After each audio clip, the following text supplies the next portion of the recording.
So I wanted to talk about this painting I did. This is done in acrylics, and it's basically the explanation to my solution to the unsolvable riddle, which the mistake that most people make, and I'll give a little bit better explanation, is it's what happens when an unstoppable force meets an immovable object. I know you can't read it, but just look at the piece. Um, like any word problem, the first thing you do in math is convert the word problem into an equation. And once you do that, you realize, holy fuck, all this whole thing is just variables. So that's why when you turn it into an equation, you get x question mark y equals z.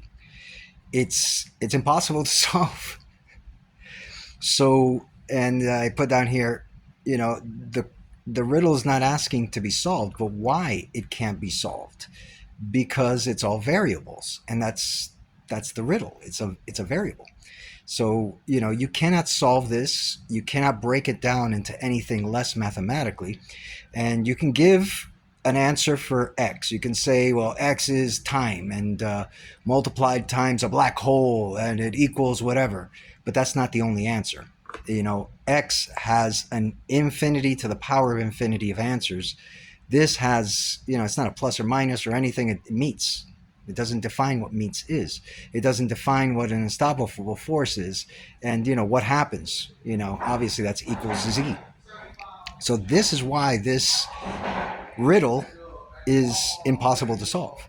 So the only solution to the riddle is the riddle itself. So if you're asked what happens when an unstoppable force meets an immovable object, you say, what happens when an unstoppable force meets an immovable object? That's the only possible answer. And anytime that you try to solve this, you'll give a solution, and a couple of days later you'll say, no, no, no, this one is better. And then you give another one, oh, no, no, this one is better. It's an idiot trap. It's basically, you'll be trying to solve this thing because it's an infinite amount of possible solutions, and every single one of them will be correct, but not everyone is complete, because you'd have to give every single possibility for x, for the question mark, for the y, and then for the z. So it really is impossible. It's an idiot trap. And I just don't understand why anybody didn't figure it out before. So that's my art piece here. It's the solution to the unsolvable riddle, and this is a much better explanation.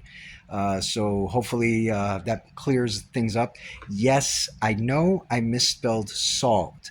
The idea behind that is when somebody reads this thing, if they figure out, it's like, oh, you misspelled solve. That's as far as I'm going to go with you, motherfucker.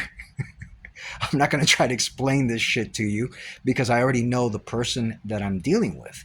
Now, if you read this and you say, holy shit, he figured it out, then I will waste my time with you. If not, I'll be like, oh, dude, fuck, I misspelled solved.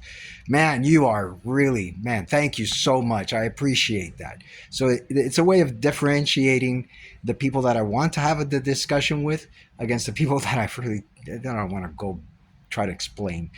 Because there's two kinds of people in this world: the crazy one, and then, or put it to you this way: who's crazier, the crazy person talking crazy shit, or the sane person trying to reason with them?